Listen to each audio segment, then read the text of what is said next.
Thank you very much. I am representing SEWA. SEWA stands for Self-Employed Women's Association. It's a women's trade union which was started in 1972 by a well-known Gandhian trade unionist called Ela Bhatt. And so SEWA runs on the principles of Mahatma Gandhi. The members of SEWA are women in the informal economy, but at the same time, our trade union promotes cooperatives, and so we see ourselves as a movement which integrates trade union, cooperatives, and feminism. At this time, our largest cooperative is a cooperative bank and insurance cooperative. And at this time, we have 1.3 million members in India, in 9 states of India, which for India is not a lot, but has taken us a long time to get that many members. What we are going to talk about today is one of the states in which we are working. It is the state of Madhya Pradesh, which is one of the states in India, one of the larger, poorer states in India, and where SEWA has about 500,000 members.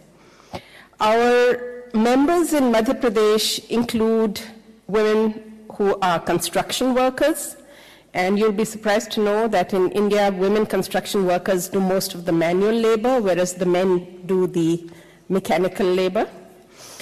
A very large number of members in Madhya Pradesh are forest dwellers who live off forest produce.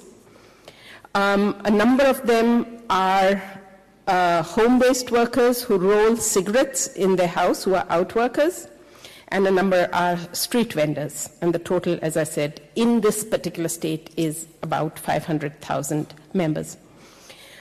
Over the years, and it's now 40 years since we've been in existence, a major concern for SEWA has been the social protection of our members. The social protection system in India for workers requires that there should be an employer-employee relationship and a regular job, and that covers all of 8% of the workers in India. In our attempt, SEWA's, as a trade union of informal workers, our attempt has always been to de-link social protection from regular jobs. And we have had many different ways in which we've tried to do that. But one of the important ways is to insist that it is the government which provides social protection. And in fact, it is the government in our country which is the largest provider of social protection. But that is mostly through different types of targeted programs. Some of the largest programs of social protection in India are something called the public distribution system, which is targeted to people below the poverty line, a child feeding program, an employment generation program, employment guarantee program, and a health insurance program. And then there are lots more. However, these programs are sent through what we call, sent through a system, a government system, which over the years has become like what we are calling clogged pipes. So the money comes down, or the money is put in, and not much of it reaches, and of the programs that I told you about, between 30 to 40%, and sometimes as low as 20% of the money actually reaches the people for whom it is intended in the way that it was intended. In the last decades, I should say, there has been a lot of growth in India. And we adopted the neoliberal pattern of development from a socialist pattern of development. And one of the consequences of that, of this very fast growth, has been that the amount of money that is available for social programs has suddenly gone up. For example, in 1999, the largest program was 500 billion rupees, the largest one then. Now, routinely, of these programs, they are 5,000 billion rupees. So it's gone up 10 times and more than that in the last decade. And this has led to some very important debates. And the most important one from our point of view is what is happening to social protection programs of the government. And the way that this debate goes now is going to be very pivotal on where the policies of the government and the programs of the government are going to go. And that is where we, as a trade union, want to intervene on behalf not only of our members, but of all the workers in the informal economy. Let me describe the debate to you. In India, as I said, neoliberalism got very firm hold of government policy. Our Prime Minister now, Manmohan Singh, is a firm believer. And you can imagine he was the governor of the central bank, he was the finance minister, he was in the World Bank, so you can realize what his thinking is.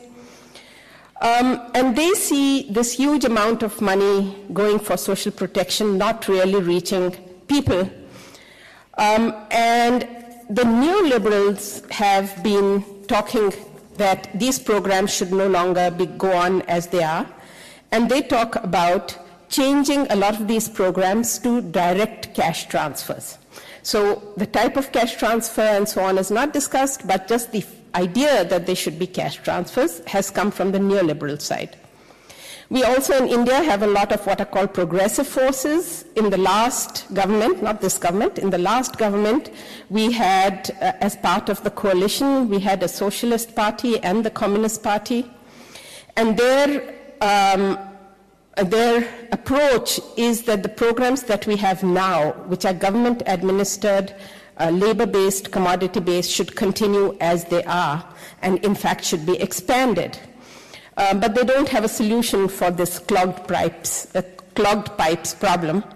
But when they hear about cash transfers, they think it's just a neoliberal idea. And in fact, if I was to say it more strongly, they call it a neoliberal plot. So anyone who supports cash transfers is seen as a neoliberal. But, which is a very different situation from what I have been hearing for the last 2 days from you, where unconditional universal cash transfers or basic income is actually a progressive step. It's very different in India.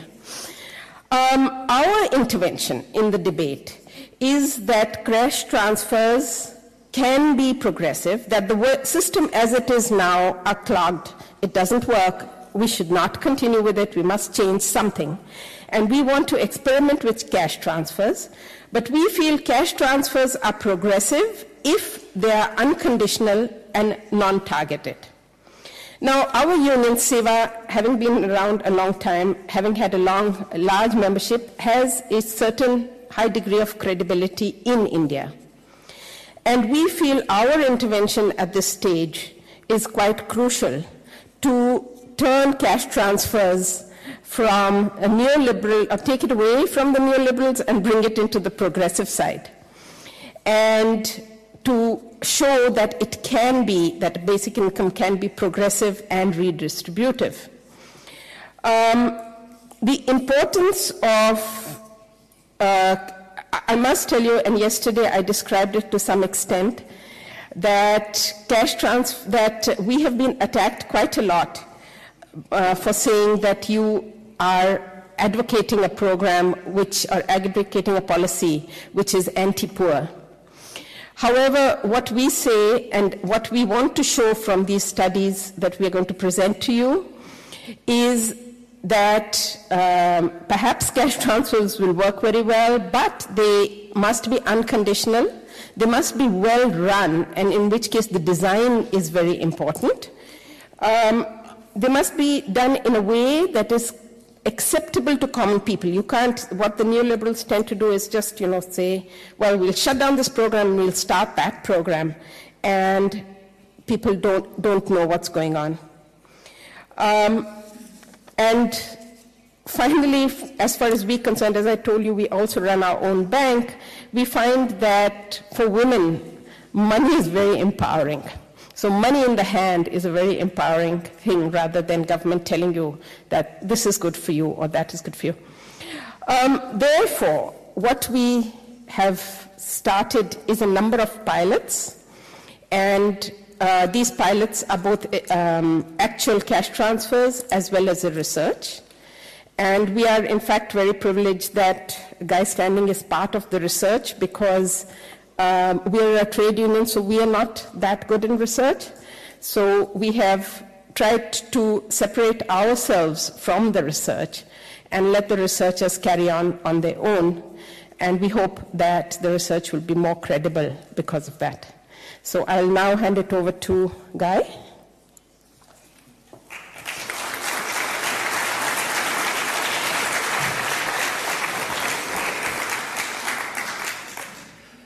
Thank you, Renana. This is actually an emotional moment because this is the first occasion when we have presented some of the results of the ongoing pilots. And we've been working on this for over 4 years. So as you can imagine, it is a journey that has been a very intense one. And I would like to begin by acknowledging that we've had a fantastic team of people working on it, and some of them are here today, including Astha and Shikha Ben, but there are many others in India who are at this moment out in the field doing field work. Now, it helps, I think, in a small way that actually quite a lot of those left of centre and left economists in India were fellow students with me at Cambridge back in the 70s. So I think we have some credibility from the union side and from the intellectual tradition. But as Renana said, it's been a very politically charged atmosphere in which we're working. Now, what I thought I would do in the next few minutes is give you a little bit about the methodological background. Now, I presented a nuts and bolts paper yesterday on the methodology for doing pilots, so I'm just going to describe what it is that we have done. Now, actually, we have 3 pilots.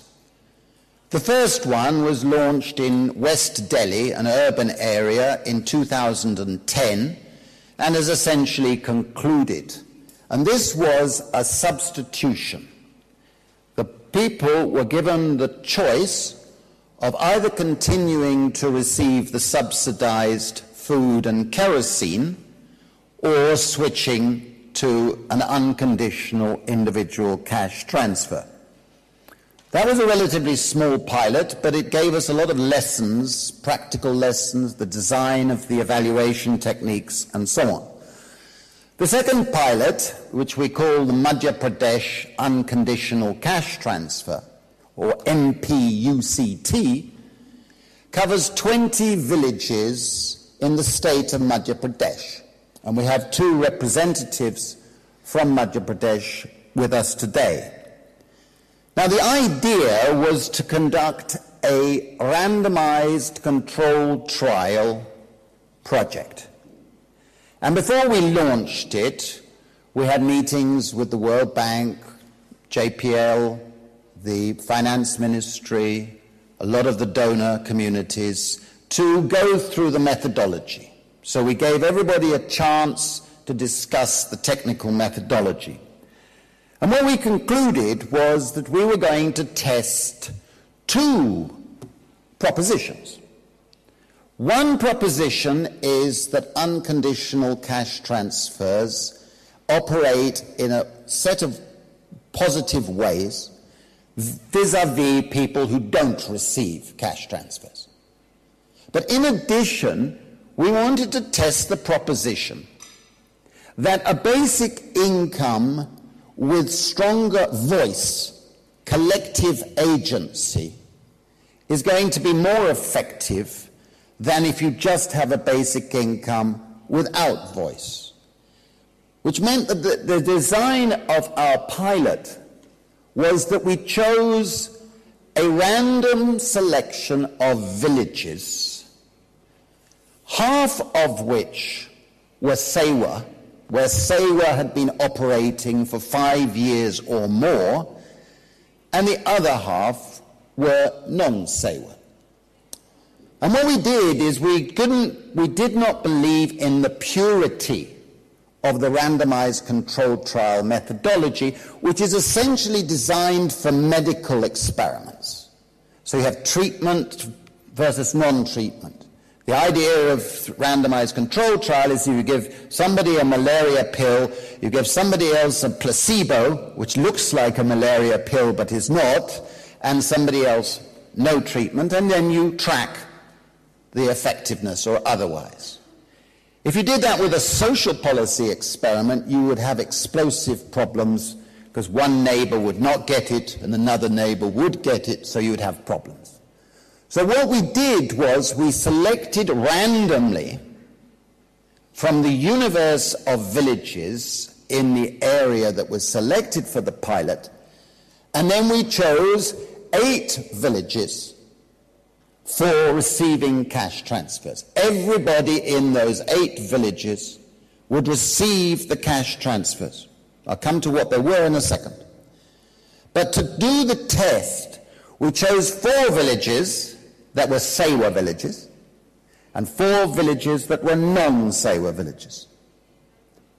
And alongside those 8 villages, we chose 12 villages, 6 of them non-SEWA, 6 of them SEWA, where nobody was given the cash transfers. But they otherwise were structurally similar villages. All right? So that was the design. Now, the idea was that every person in the villages for the cash transfer was to get individually, unconditionally, a cash transfer paid monthly. So every man, every woman, and every child received the cash transfer. The money for the children was half that paid for the adult, and it was paid to the mother, or, if there was no mother, a surrogate mother. So that was the design. Now, we were joking just beforehand about the numbers. The numbers of people in those villages who received the cash transfer monthly has been 5,501. Don't ask me why it came to that number. It's just the population of those villages. And we had to make a decision. So it's usual residents at the beginning. And that meant that there were 6,187 in the control sample. So we're always comparing. You're comparing before and after, and those who receive and those who don't receive. Now, what we did was a baseline survey, which is a census, before the start of the cash transfers. And then we did an interim evaluation survey of every area, which was to look at the impact and the way it was developing. And then we've just completed the field work for what we call the final evaluation survey, which is a census again. So we have panel data and we have comparative data. And as you can imagine, there's a vast amount of data, and as I said yesterday, anybody who is a PhD student who's looking for a thesis, or a scholar like my friend Wouter van Ginnigan who wishes to participate in the research, you would be welcome to join us.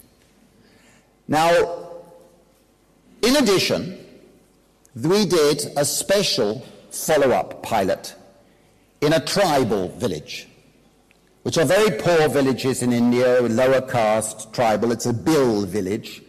And we started that after we had launched the other 2 parts. And it's important that, because that has become our pet.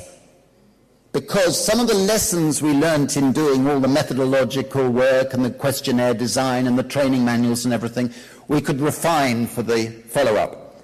And that, in addition, added a further 734 recipients of the cash transfer. So altogether, 6,235 people, plus a further 225 in Delhi, so 6,460 people have been receiving a basic income in these projects. Some of the things you're going to see in the film are illustrative of the process, but I felt it would be useful for all of you to understand the methodology. It's extremely difficult. We're going to have a big conference. There are going to be a lot of outputs. We produced an issues paper. The few copies are available if anybody's interested, in order to inform the wider Indian public in particular. And I think that the politically charged atmosphere means that it's going to be quite difficult as we go ahead, but some of the results that I think you're going to see are pretty useful. Thank you.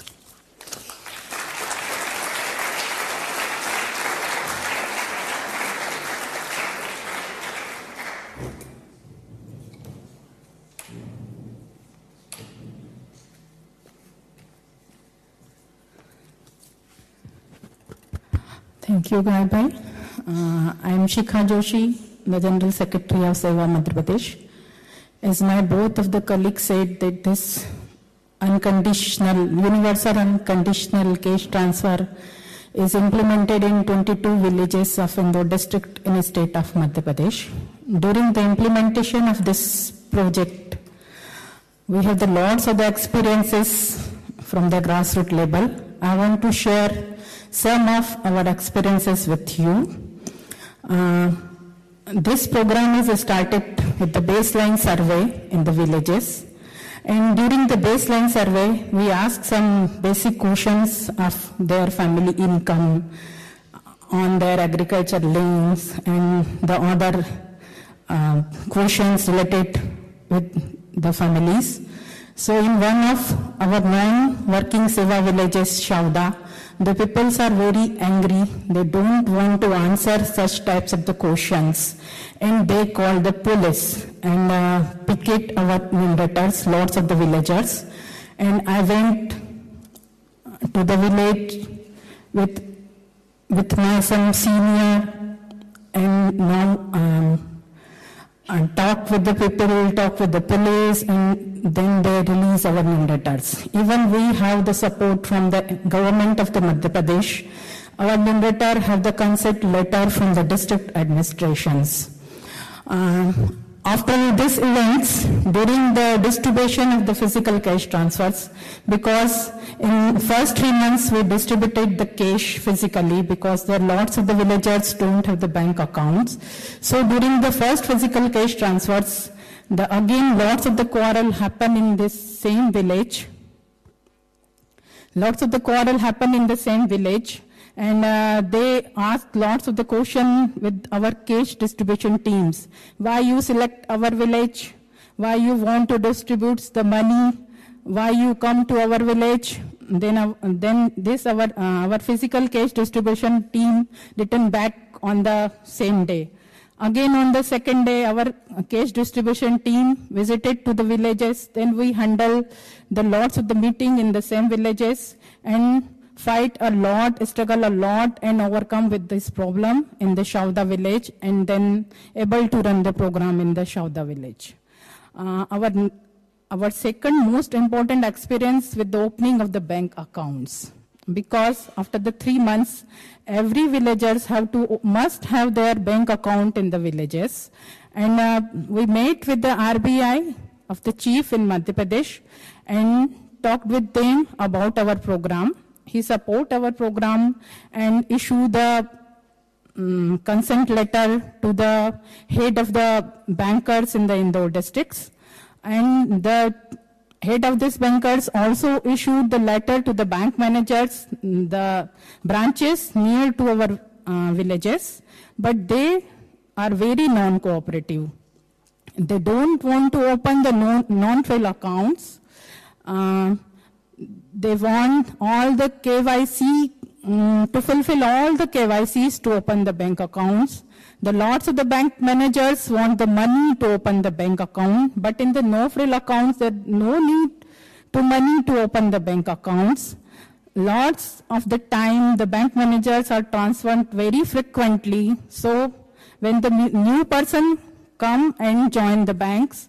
Our organizer visited to the bank and explained the whole programs, and it's the very painful process for us. After the lots of the struggles, they are ready to open the accounts, but they are very slow.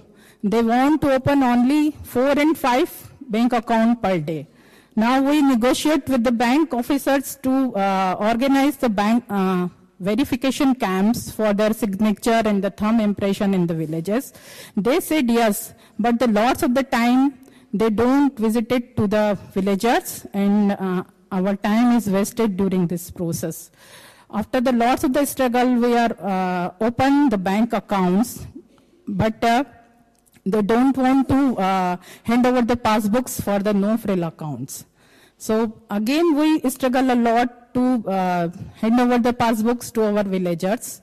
And when we are transfer the money to their bank accounts, they are also very non-cooperative. They deny to the people that their money is not transferred in the accounts. Even we transfer the money from the NIFD process.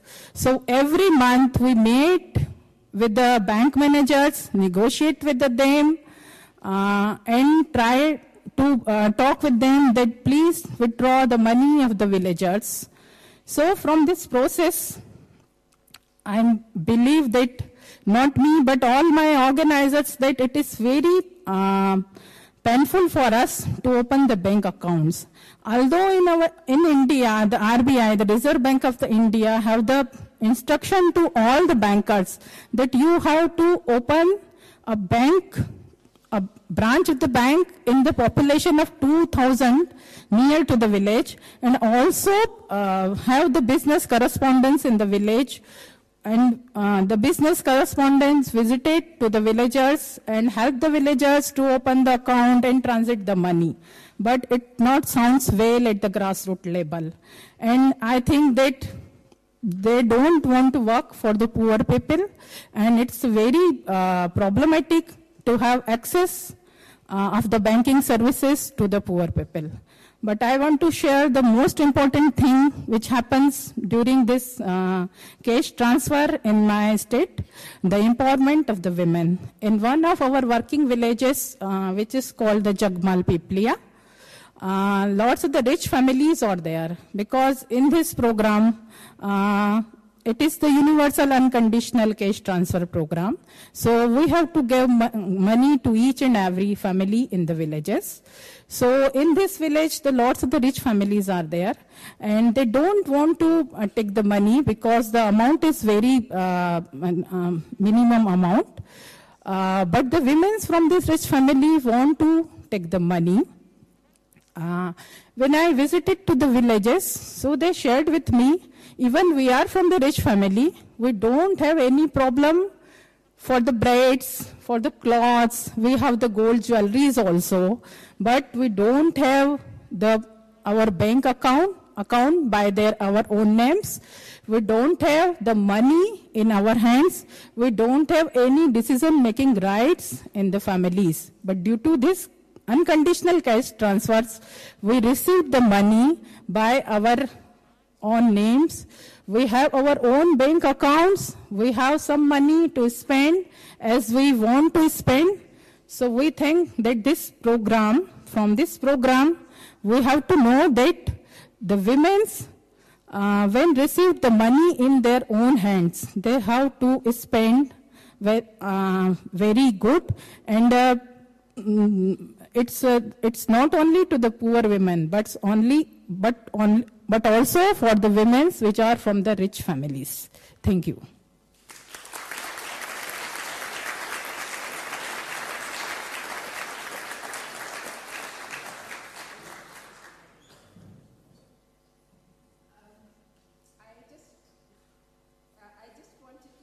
That this program in Madhya Pradesh, the Madhya Pradesh Unconditional Cash Transfer Program, has been funded by UNICEF. And we actually very much appreciate UNICEF's role, because, as Guy said, we've been doing this for 4 years, but most of what we did for 4 years was try to look for funds, and we were rejected by a large number of funders, and then finally UNICEF said so. We acknowledge the role of UNICEF in this. Okay, if we can put the lights down.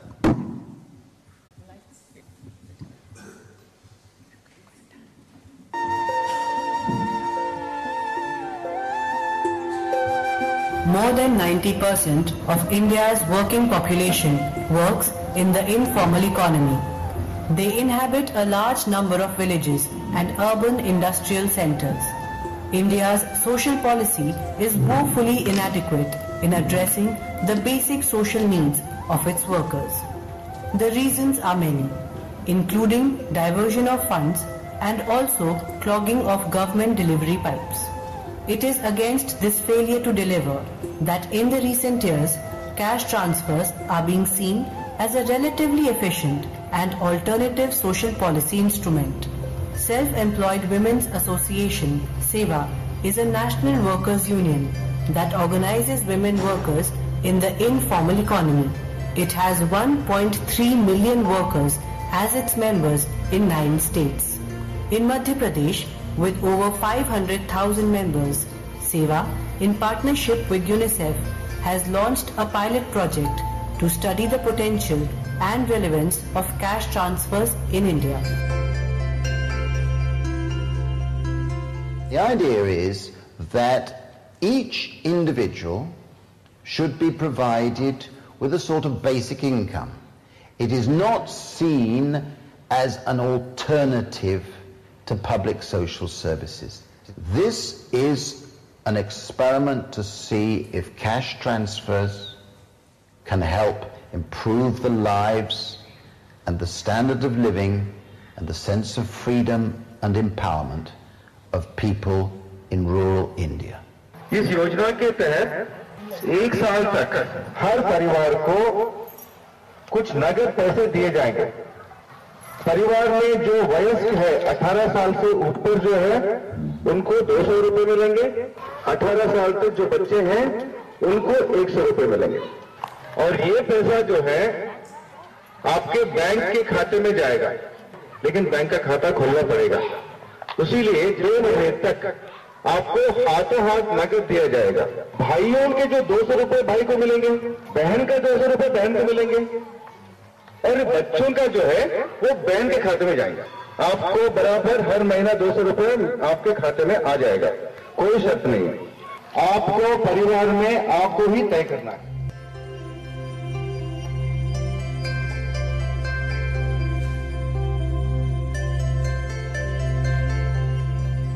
The unconditional cash transfer was accompanied by a systematic study using random controlled trial methodology.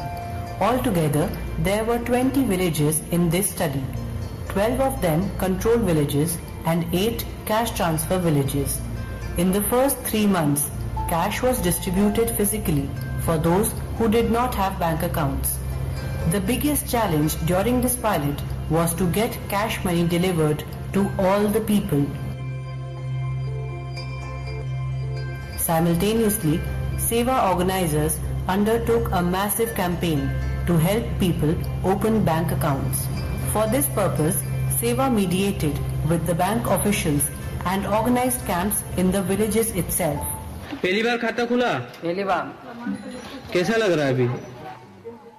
अच्छा लगे। अच्छा लगे। फायदा तो होगा sir, फायदा तो काफी है।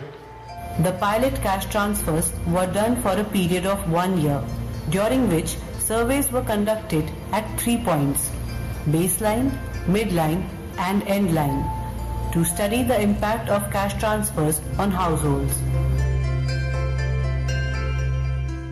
तो ये पैसा तो हमने खान पीन पे खर्च किए, तेल वगैरह अच्छे से मिल जाता, दाल वगैरह भी अच्छे से मिल जाती है, हरी सब्जी ले आते थोड़ी बहुत, किलो 2 किलो दाल इकट्ठी खरीद के ले आते हैं, तेल इकट्ठा मिल जाता है हमको, 2-3 किलो तेल इकट्ठा ले आते हैं, 4-5 किलो शक्कर इकट्ठी ले आते हैं, कबार महीने में एक बार कभी मांस मच्छी भी ले आते हैं। अभी होली आई थी तो बच्चों के कपड़े खरीद के नहीं लाए हैं, अब लाएंगे। यार लून मिर्ची ले आओ बाजार जी ने, और इससे राहत मिलती है थोड़ी बहुत। ये खाऊं पियो है, चाय पानी खाऊं पियो है, पहला 200 रुपये दे देने, ये छोड़ना के धर्म करिया मैंने, एक पाई नहीं खाई मैंने। Initial results showed that cash transfer households increased spending on food items such as vegetables, pulses, fruits, eggs and meat, which improve nutrition. This seemed due to the liquidity that cash transfers provided in cash-strapped situations. In a related study by Seva in Delhi, where cash was given in lieu of subsidized food, spending on pulses, fish, egg and meat increased significantly. सो रहा था, हम चली जाऊँ 10-50 सुई लगाया, दवा दाव लिया। आपके 5-6 महीने के पैसे मिले थे ना पहले के, जब तो मैं बीमार हो गई थी, जब सारे पैसे लगा दिए। अब अगर बुखार आई जाए लगी जाए। मैं तो मथुरा जी भी गई थी और ऑपरेशन भी कराया आंखों। पैसा के दवाई गोली इलाज कराऊँ, अब और कहीं घर को काम काज कराऊंगा। यही तो सुविधा गरीब लोग, जैसे कभी कोई बीमार दुखी हो गया, अचानक कुछ हो गया तो अपने पास ये पैसा मिला, पड़ा रिया तो अपन लगा तो दे, कोई भी बीमार दुखी हो जाए तो। There was a definite increase in accessing health care, with the major part of the expenditure going towards buying medicines regularly. बच्चे भी देखो आप तैयार होकर बिल्कुल आ रहे हैं, बिल्कुल आपने देखा है सरी के ड्रेस है, सरी के बस्ते हैं, बिल्कुल बच्चों को चेहरे पे रौनक है, क्या पढ़ने में ध्यान दे रहे हैं, रुचि खड़े हो बच्चे बोर्ड पर उठ के पढ़ रहे हैं, मैं पढ़ूँ मैं बोलूँ मैं पढ़ूँ मैं बोलूँ आ रहे हैं। जो बच्चे बकरी चराने पशु चराने अपने खेती में कार्य करने जा रहे थे, वो अब नियमित रूप से स्कूल आ रहे हैं। कहीं करोगा तुम पैसा का? पढ़ाई में यूज करेंगे इसका। कैसे करोगा पढ़ाई में यूज? कोचिंग वोचिंग लगाएंगे तो उसके लिए देंगे। ये केस मिला तो इसमें हमको फीस भरने में भी अच्छी सुविधा हुई, बच्चों की पढ़ाई में भी अच्छा वो हुआ कि नहीं, हमारे बच्चे की यूनिफॉर्म मिल गई और फीस भी अच्छी भरा गई जल्दी से। बस्ते पट्टी नहीं थे तो पैसे मिलने से बस्ते पट्टी भी आ गए। अब बच्चा के सब बात को फायदा होगी, बच्चा की पढ़ाई के लिए अपने बच्चे बेचारा अच्छी तरह से जाते हैं स्कूल। पहले बच्चे कौन जाए, गंदे ही रहते हैं बच्चे। वो ड्रेस अच्छी मिल गई, अब ड्रेस अच्छी ला दी, सब बात अच्छी व्यवस्था कर दी उनकी। बच्चे उनके पैसे आ गए खाते में, पैसे निकाल के लाए, बच्चे की साइकिल लाए, ड्रेस लाए, काम में लिए सब। हमने अब प्राइवेट में भी स्कूल पहुंचाना चालू किया, ड्रेस सब अच्छे जाते हैं और टाइम से स्कूल रोज जाते हैं। सर की जगह तुम ड्रेस नहीं लाए, ये नहीं लाए, तो आप कुछ पैसे ऐसे मिलते हैं तो ड्रेस लाते हैं, छोरा छोरी को अच्छी साफ सफाई करके आंगनवाड़ी में मिल देते हैं, स्कूल में मिल देते हैं। उसके बच्चे को उसने स्कूल छुड़ा दिया था, अभी फीस भरने की थोड़ी परेशानी थी उसकी। अभी अपने यहाँ से केस वितरण हुआ तो उसने वापस उसकी बच्चे को यहाँ अपने राहु में अपनी बहन के घर आकर यहाँ एडमिशन स्कूल में प्राइवेट में करवाया। लड़कियाँ 2-2 साल से बैठी हुई थी घर पे, वैसे 10-15 घर के लोगों को अच्छा समझाया करा और आज 12 लड़कियों को 9वीं क्लास में एडमिशन करवाया और उस गाँव से वो दूसरे गाँव में आकर के पढ़ने आ रही है। पैदल आती है 4 किलोमीटर और 4 किलोमीटर पैदल जाती है। The most visible impact was in the field of education, with increase of expenditure in paying school fees, purchase of shoes, books and private tuition. The increased focus on education showed improved outcomes. In the cash transfer villages, attendance of children in schools improved threefold as compared to control villages. The school performance of children in cash transfer villages showed a huge improvement as compared to children in control villages. अब तो इतना अच्छा सुधार हो गया, एकदम बढ़िया कि कहीं कीचड़ नहीं मिलेगा आपको। और घर घर शाम को पानी नल जैसे शाम को चालू करें या सुबह चालू करते हैं तो घर घर पानी भर। तो हमारी ये जो रोड आपकी गाड़ी यहाँ तक आई है ना, यहाँ तो इतना कीचड़ था और इतना धूला उड़ता था गर्मी में। ये दूसरी बार का रोड हम लोगों ने बनवाया है। अरे हमारे पास उनकी लेटरिन बनाने की इतनी हार्दिक इच्छा थी और बीमारी में पड़ी गई, अभी वो लेटरिन नहीं बन पाया और आखिर मर गया। एक पैसा का लिए मोहताज था ये। अगर ये पैसा मिल जाता तो सब काम हो जाता ना। जैसे मान लो साल भर का लिए 2500 रुपया मिल जाता, कहीं उनका चोरा वोरा से लेके उनकी लेटरिन बनी जाती। अगर उन्हें कहीं भी जरूरत रहती, कहाँ जाना तो उनका औलाद से पैसा मांगना पड़ता था। आपके घर में शौचालय है तो उससे स्वास्थ्य पे आपको कोई प्रभाव पड़ता है? हम बीमार दुखी नहीं होते हैं, अच्छा रहता है। अभी तो गाँव में पक्की सड़क भी बनेगी, नाली आड़ी भी बनेगी है, ठीक है अभी तो ये कपड़ा लता भी लिया वहाँ मिक में तेल साबुन भी लिया वहाँ और खाना पीना को सुधार हो मत छो अच्छी सुविधा मिले रही मतलब यूँ महीना भर मैं यूँ 1-2 बार ना होता था यूँ हफ्ता में मतलब 4 बार ना एरिया हम यो सुधार हो सर अच्छो मतलब There was growth in investment in people's housing, with people in Seva villages more likely to invest than those in non-Seva villages. The interim evaluation survey showed that over 20% of households in cash transfer villages increased income earning work, much more than that in the control villages. Twice the number of cash transfer households started new economic activity compared to non-cash households. आप ये पैसा जो आ रहा है तो इसका आप लोग क्या करें? मैडम अभी तो बैंक में जमा कर रहे हैं फिर छुट्टे हो जाएंगे अपना 100 रुपया बचाने की कोशिश करें। आने जाना आ जाता मार जाते हैं, बच्चे की फीस भरनी पड़ती है। हाँ उसमें तो अभी आदमी ना लिया है खरीदा ट्रैक्टर खरीदा ये जो पैसा मिल रहा है उसी पैसे से खरीदी आपने? तो ये आपके अकेले के पैसे की है कि सबके मिला के पैसे है? सबका बचत भी हो रही, लोन भी कर रहे हैं और मतलब आगे बढ़ने की बहुत सारी सुविधा है। पहले अपन आए थे किराए से यहाँ पर और अब घर का मकान ले लिया कम करते थे हम धंधा उसके पहले कम करते थे जब से मैंने लिया उससे ज्यादा बढ़ा के करते आया सिलाई मशीन भी आई, लड़की और उससे सीख रही है। कोई लड़की और बेरोजगार थी तो अच्छा सिलाई सीख जाएगी तो उनका जीवन सुधर जाएगा। भूत का मूड पने वो तो वही रहेगा जिसको समझदारी आ गई है कि देखो मेरे रेट अपना अच्छा है, स्वाद काम अच्छा हो रहा। मैं तो है ना 2-4 भाई तो अच्छे हो कोई मशीन ले है कपड़े की 2-4 तो सोच रहे हैं कभी और बन जाए तो भाग तो अच्छा है पहले और अभी में इतना अच्छा इतना वो हो गया है कि पूछो ही मत। अरे अब तो हम 100 रुपये रोज कमाते दुकान से बिल्कुल बोलो क्या ठंडा उंडा दूध मशीन हो गया हमारे घर की, क्या मशीन नहीं थी देखो आज कितना कमाते हम उसके ऊपर से मेरे पास में सिलाई। आज मैं कह रही कि मैं 10 जने को खिला सकती हूँ, बोलो इतनी हिम्मत है मेरे अकेले। ये देखो दांत गिरे, अब इसी के ऊपर से दांत लगाने वाली हूँ 4000 के।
It was a wonderful film. Thank you very much for sharing that with us. I think my favorite part of it was the quote, "Fools have remained fools, but the wise ones have made good use of their funds." It's a wonderful slogan for basic income as a whole, I think.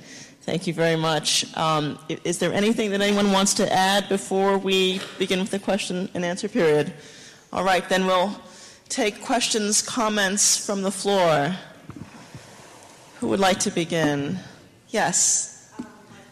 You know, I think we need a microphone so that you can be translated.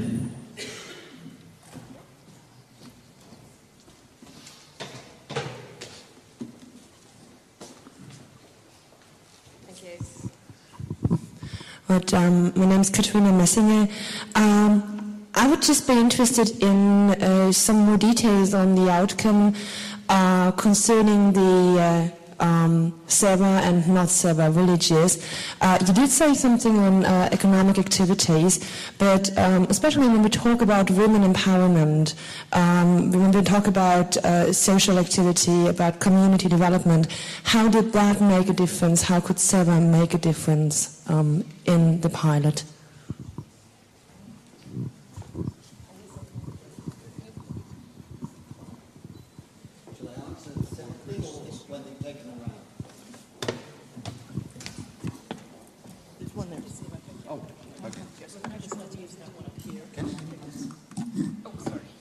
the answer to the question is partly in the future and partly now, because we've just literally finished the fieldwork for the final evaluation survey.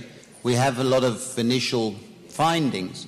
And one of the things that came out in the film and that is coming out in our case studies, which I haven't mentioned, but also in the data, is there's quite a lot of household pooling of the funds for particular activities. And one of the things that we weren't able to do in the film, but we found in the data, is that quite a few households have used the extra money to pay for the secondary schooling of their daughters, of the girls. Because in the traditional system, it was the boys who tend to get the advantages, and this has actually helped address a particular gender disadvantage. But you also heard one woman, and I think you'll see when we eventually finalize it, we're finding a lot of other data, that a lot of women are reporting in the surveys and elsewhere that this individual cash has given them a greater sense of bargaining, a greater sense of status. And if you think about it for about half a second, you will realize that for a woman who traditionally has a much lower income than a man, an equal amount paid to a man and a woman is worth more for the woman in relative terms. So it's actually reduced the gender-based inequality. But I think between the Sewa and the non-Sewa villages, there are going to be a lot of gender differences that are going to make the story even better.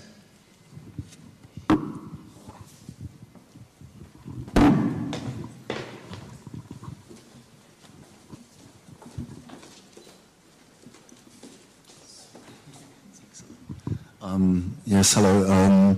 I'm Felix Köln from Cologne, and I don't know if I missed it, but I'd like to watch this video again. So is there any website or anything where someone could get it from?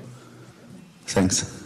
Oh, and actually it's really an inspiring project, so please go on with that. It looks like it's the just right way to do it. Thanks. I just ask this because Renata and Shika will come in with other questions.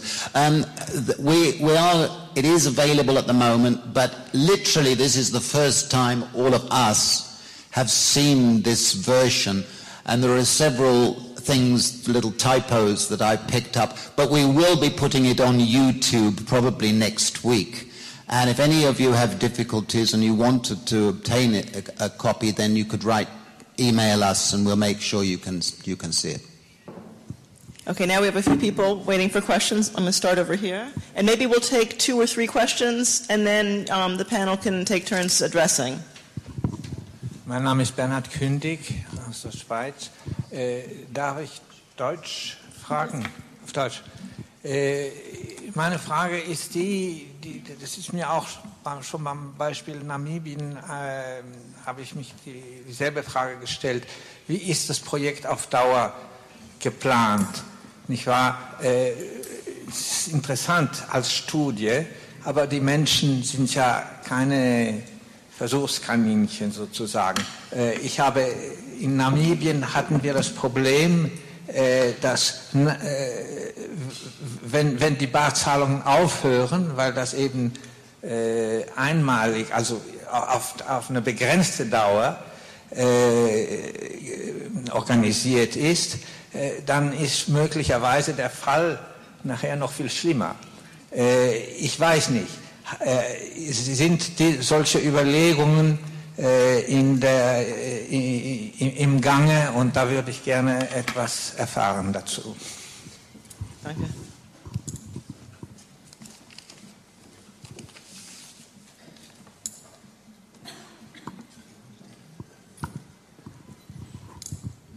Yes, my name is Erik Christensen. I have a question about definition. You are talking about the informal sector.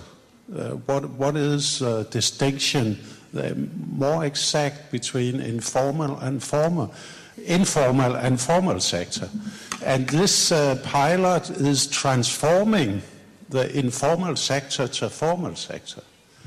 And you have shown there are many improvements, but are there also problems with transforming the informal sector to the formal sector? In the high developed countries, we are trying maybe to go in the opposite direction, something we want to be informal, to be a recognition of the informal sector. Maybe it's a little theoretical, but is this process from the informal to the formal sector, are there also problems for your organization? We'll take one more question and then we'll go to our panel. Mein Name ist Helga Unger aus Wien und ich bin sehr beeindruckt und ganz begeistert. Ich hätte aber trotzdem jetzt eine Frage.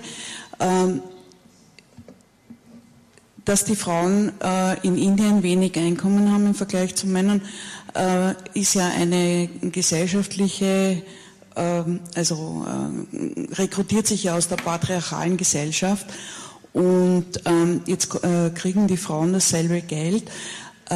Nach der anfänglichen großen Begeisterung stelle ich mir halt vor, dass möglicherweise auch soziale und gesellschaftliche Veränderungen stattfinden und wie geht die Gesellschaft dort damit um, wie läuft das und auch wenn das Kastensystem, soweit ich informiert bin, abgeschafft ist, wie schlägt sich das auf den Umgang der Kasten untereinander nieder? Dankeschön. Renana, would you like to begin? Which one are you taking? She's taking guinea pig. No, you go to Renana. Just okay. I think Shikhaben will take the guinea pig question. The question on what एक साल के बाद क्या होगा? Okay. Yeah. Thank you. I want to answer this question, what happened after the end of this cash transfer. Because as the union, we have the huge number of women's member with our union, and we are the recognized Central Trade Union of India. We take as a advocacy to the central government, to the Planning Commission of India. We are also advocate with in my state, and actually already we started some negotiation meeting with the Planning Commission in my state and with the at the central level. So our plan is to take this as to do the advocacy for this cash transfer. We want to transfer some of the schemes to the cash transfer, so the villagers receive directly money to their own hands, not through the conditions with the schemes. Thank you. Do you want to say something? I'm going to say something or other things. Just because I'm following up in answering your question, three things have happened. Towards the end of the pilot, we were very grateful to be informed by UNICEF that they've given us extra funding to extend the pilot, and therefore we are still out in the field with a new round of cash transfers, and that is very exciting. The second point is that we have planned a post-cash transfers survey to see, after a few months, when it was stopped, to see what happens in the reactions. The third thing has always been our intention, our hope, our dream, that by the time the project was finished, the political establishments would be sufficiently interested that they would wish to launch similar schemes. And it is a remarkable fact that the Chief Minister of Delhi has put in the re-election campaign a scheme that is remarkably close to the pilot that we conducted in Delhi. So it has every chance of being implemented. And the government of Madhya Pradesh and the very senior levels have shown a very strong interest in wanting to introduce something close to our scheme in their state. So there is the hope that there will be a political development. But of course we realize the predicament of your question. I will leave Renana to answer the informal sector. She's the world's expert on this particular subject and also on caste issue. Actually, it's such a difficult question. Let me start from SEVA, which is, or from our members. As I said, 90% of India's workers are not in a regular job with an employer-employee relationship.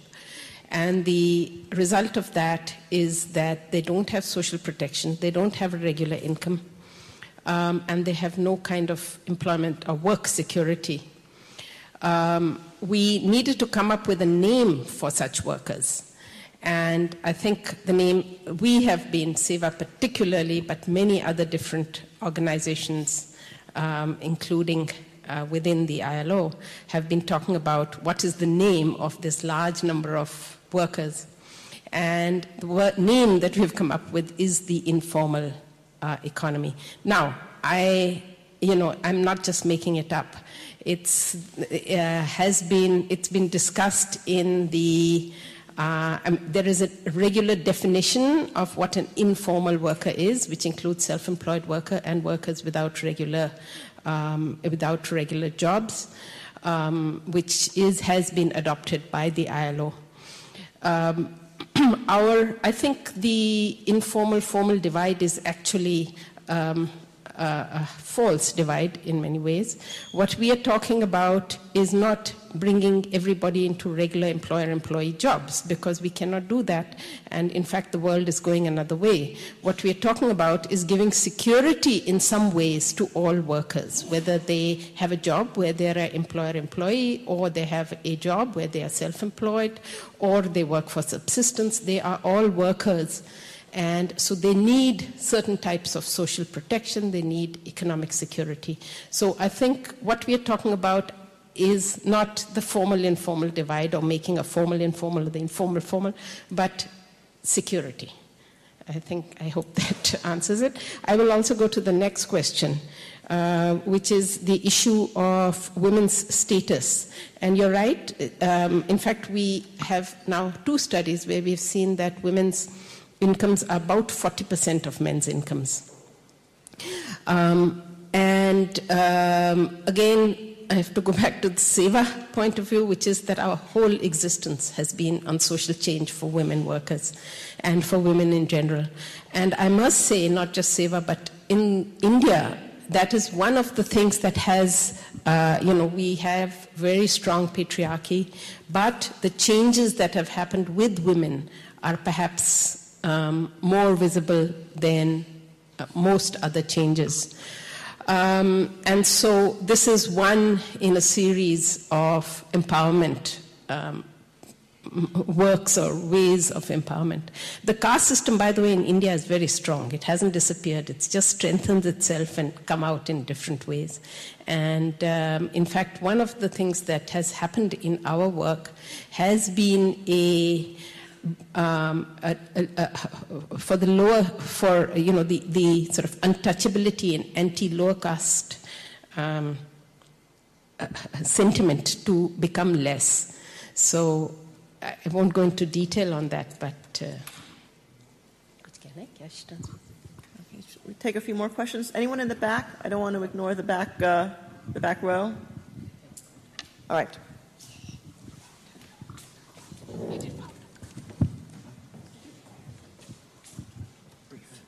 Thank you.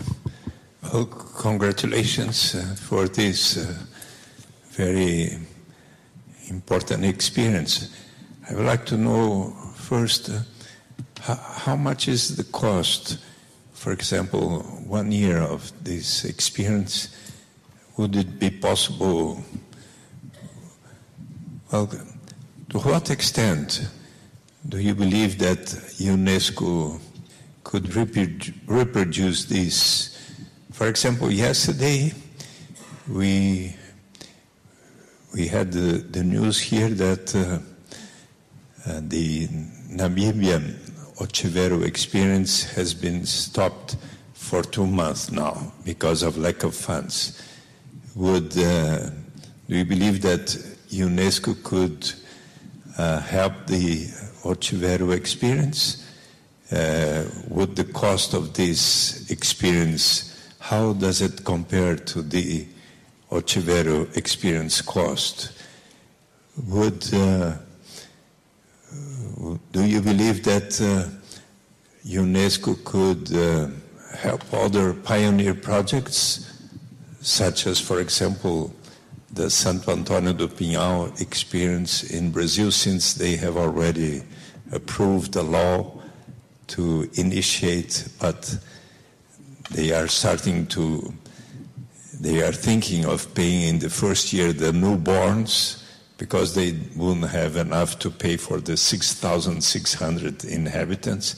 But perhaps if UNESCO were to provide funds, this could be relevant. So, thank you very much. Thank you. Let's just get a couple of other questions, and I believe we're talking about UNICEF rather than UNESCO as the funder, but yes. Okay. Other questions? Did I see a hand over here? No? Any other questions? Yes, sir.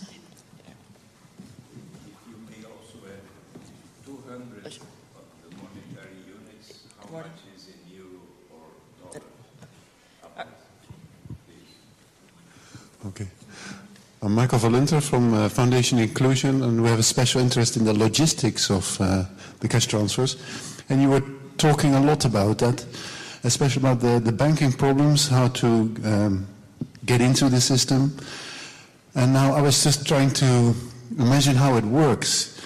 Because, of course, the bank has its costs. Everything is tied to a particular account within a certain bank. So if I would be a money-hungry bank manager, I would see my chance here and I'd like to realize it. And when everything is well established, I'd take a percentage. And I would explain to the public that that's cost, that's all very reasonable. The banking system makes its cost. And it's uncontrollable. And I would like to ask you how you foresee how that will develop. Because it's, in a way, you can imagine that you've put your head into a circular rope. What do you call it? A loose.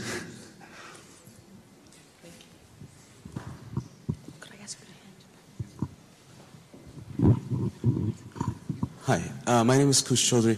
Thank you for showing the video and sharing results of the project. I had just a couple of questions about the kind of broader economic outcome of this. One is, maybe I missed it, but I was wondering if you could tell us what the average income of the people are who are getting the money. I think I saw that they're getting about 200 rupees a month. So how much is that to their total income? The other is, how much debt is there in these communities? Debt, yeah. And how much of this income is going to service debt, or maybe to gather new debt by buying new things? And the third is that you mentioned at the beginning that many of the women do manual construction labor. Now, my sense is that that's one of the most dangerous jobs that you can do. So if you have an option, then you do less of it. Do you find that the work that people are doing is changing because they have the money? Thank you. We will take one more and then give it back to the panel. Yeah. Hello, my name is Wouter van Ginneke. Congratulations with your study and with your project. I have, nice to see you again. I have also worked in India before myself and also with Sarah. But I have three kind of factual questions. First of all, if you want to upscale this program, let's say for all rural persons, let's say 200 rupees per month for adults and 100 for children, what would it, at the all India level, what would it mean, or maybe at Madhya Pradesh? The second question is, there are of course a number of other social protection programs. We know that, let's say, the expenditure on health is too low in India. What would make this, and you have employment guarantees, what would make this project better than those projects? You see, what would be the advantage of this one over other projects? And then the third question was, what is the role of SEWA? Is it necessary for SEWA and the bank infrastructure to be there? Or would it actually be replicable to all similar villages in India? Or is SEWA presence, let's say, or the agency, is that an important factor? Thank you. Thank you. So who's going to begin? Will I begin? Yeah, let me... First of all, there are a lot of questions, so I apologize in advance if I don't answer all of them. If I don't, I'm sure we will later. Let me begin with Eduardo's point about the cost. And as there is our expert on the costs of our project, so she will correct me if necessary. Essentially, what we're talking about is a scheme where we're paying out over $40,000 US per month on terms of all the beneficiaries. And that, of course, translates into a large sum for the overall project. But, of course, there are many savings that are being made, and you have to see this in the context of the low level, and this comes to one of Wouter's points, that we're talking, in fact, we've raised the amount for the tribal village, so we're paying 300 rupees per adult a month, which translates roughly into about 30 to 40% of subsistence. That's the best way of seeing it, okay? So if you see it in terms of a family of 5, you're seeing something like $30 or something equivalent, something like that. Now this is not a very large amount, but it's a very significant amount, particularly for the poorer, lower caste households in these villages. Because those households, it'll make a huge difference, and it goes back to the debt, because there's a lot of debt. Now you have to see it in the context of a government's own estimate that 72% of government expenditure on social policy never reaches the poor. 72%. A vast amount of money is wasted. So if you wanted to shift from this wasteful, corrupt system, you're talking, excuse me saying so, of saving a lot of money. I discussed it in detail and references to the government official statistics in here. So this cost is not really a cost. It could be done. It's a political issue. What we're trying to show is what would be the implications of moving in this direction. And I think that's the real benefit. Now, Eduardo's question, I know behind knowing Eduardo that he's thinking, how can it be replicated and resources used elsewhere? I think it can be replicated very easily, because I think that more and more people, more and more funders, and more agencies are brave enough to want to do these pilots. But we have to have the pressure coming from our side as well. I think I've answered all the questions that were addressed to me, and given Renana a couple of minutes to prepare with Shika on the other questions, so I'll pass it across.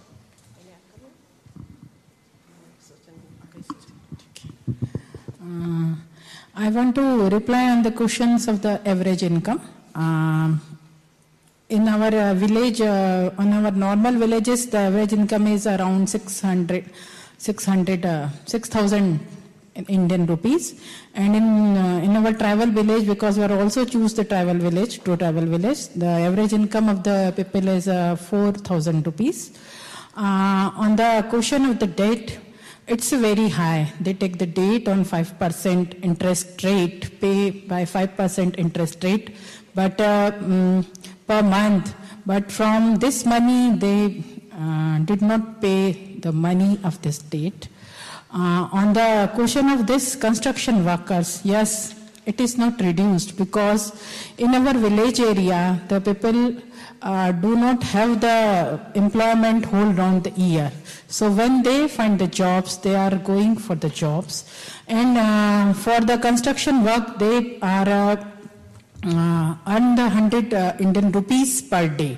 And we are only gave the 200 rupees per month. So it not reduce the work. Even the economic activities in this village area are increased due to the cash transfer. It is not reduced. Thank you.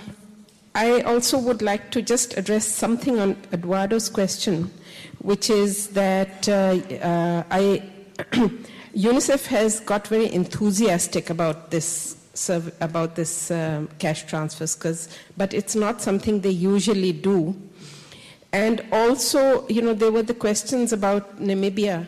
We did not expect, and nor are we asking much for an extension of this survey or of this experiment, because we do not want to substitute donor funding by government funding. Our whole point of doing this is not that we should, that we or UNICEF or some small donor should be giving money, but that the government should give money. So we want to bring a new policy, and that is what we are aiming towards. And just to answer people who feel that, it's, that, how will the village people feel? They all know that this is an experiment, and they all will be our allies in trying to bring a policy in the government. And then I will also support what Guy says, which is that it would be good if there are more and more such pilots, because it will give a new understanding about what happens when cash transfer comes. So if you do a pilot in Brazil, we would be very interested to see what happens. The banking system in India is highly controlled. The largest banking structure is owned by the government. Our banks are nationalized banks, although they operate independently. There is some corruption in the banking system, but much, much less than in the normal government system. And so we have had to deal with corruption in the banking system. It's not possible that the banks will charge much, because this is very strictly controlled by the Reserve Bank of India, and they won't allow it. But what we will have to deal with is some corruption. Regarding Wouter's questions, and very nice to see you, Wouter, did you give me a moment? Yeah. You already did, okay. I think this, again, and the scale up, we'll have to calculate that. And also, how broad will be the universality. The issue on the health system, I think that is a very interesting and very important question for us, because when we go for our advocacy, and we have not yet worked it out, but there are the cash transfers would substitute for certain things. Now, one thing that none of us has mentioned is that in the beginning of the study, we found that in one Madhya Pradesh village, any one of these that you saw on the screen, there are 361 government social protection schemes supposed to be there in the village. Actually, not that much reaches, but they are. If you look at the government books and the budgets, there are 361. So the question is it possible to, put all that together and make it just one cash transfer? But there are certain things that the government must provide and that the people need provided, and healthcare is very much one of those. And in fact, in India today, and one of my colleagues is on a high-powered committee for universal healthcare. So the government is now ready to give almost double the amount they're going to put in healthcare. So, but our advocacy, health, education, and we still have a question mark on the distribution system, but we are very clear the health and education system of the government has to be strengthened. Finally, the SEWA point is that the SEWA presence, we hope, out of the research will make a difference, and we see in the case studies some of it making a difference. And one of the things I would like to mention is some of those community type of work that you see, the digging of the drains and the making of the roads, that is actually due to mobilization by SEWA. But we feel, the non-SEWA villages also have benefited or show very great improvements. So I think the conclusion, I don't want to preempt the conclusion, but at least it's a hypothesis that where there is SEWA, the villages will do better, but where there's no SEWA, they still do well.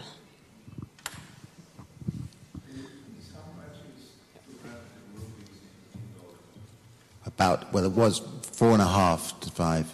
So and don't forget that we're talking about the whole household, so everybody gets that amount. 4.5 about anyway. Yeah. Per person. I want to respond briefly to the other questions. Apologies for not having said it. The debt one and the health that was mentioned, but first I'd like to support what Renana has just said.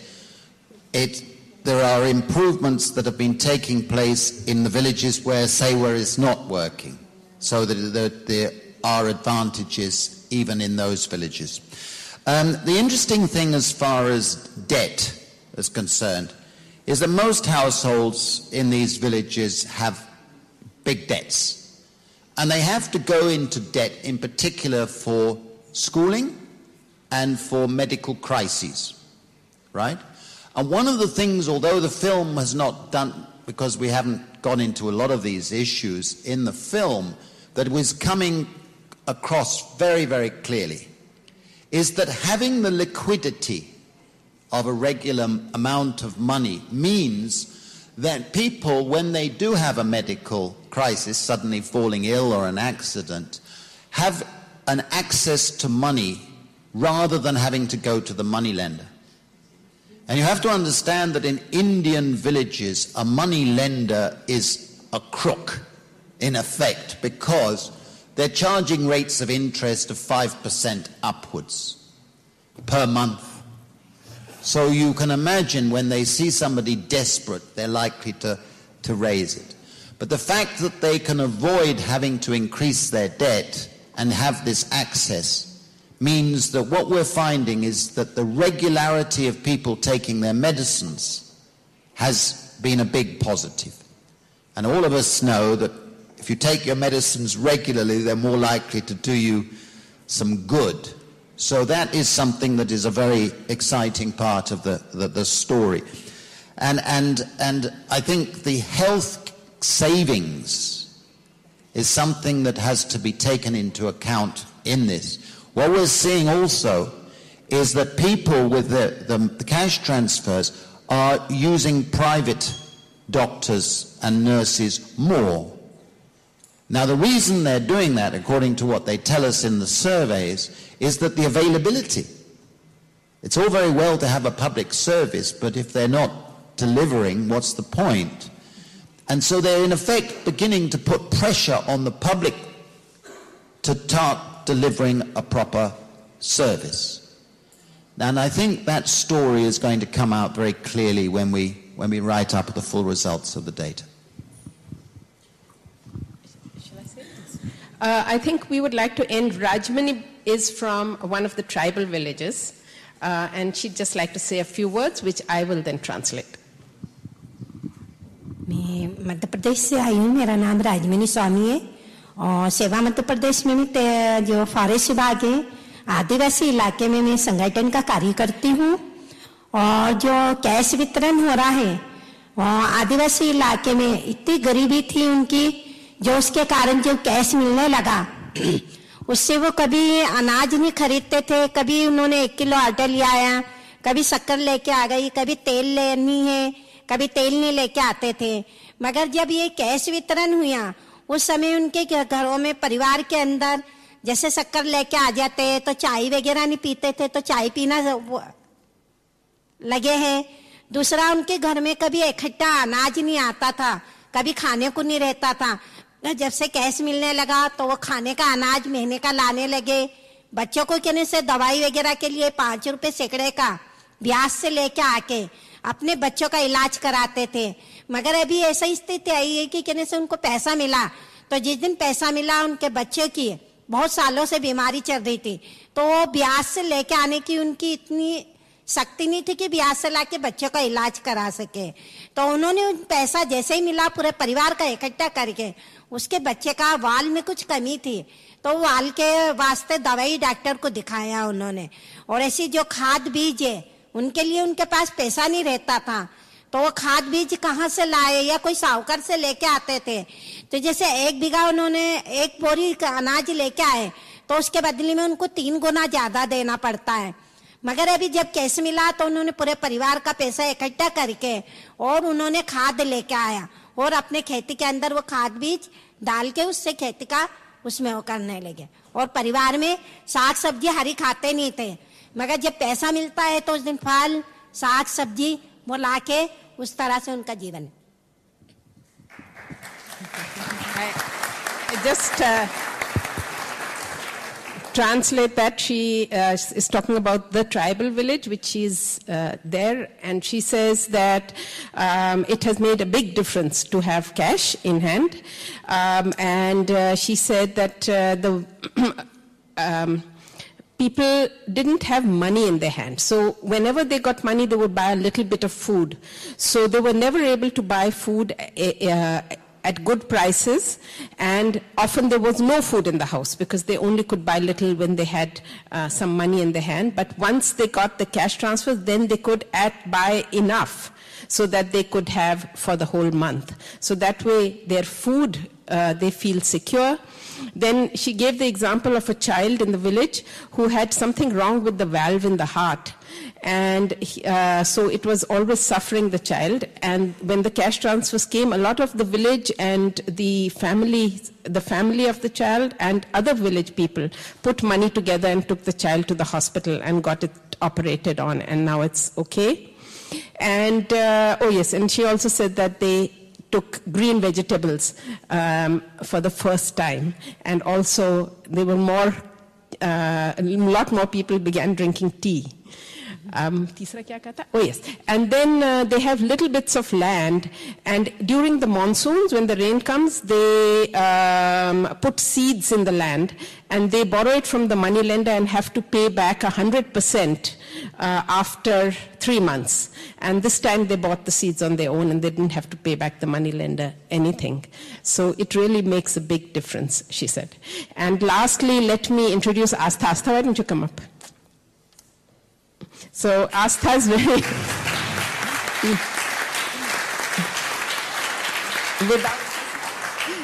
Astha is actually the project coordinator, so she makes everything happen, and she's also one of the researchers. And so welcome, Astha. Thank you.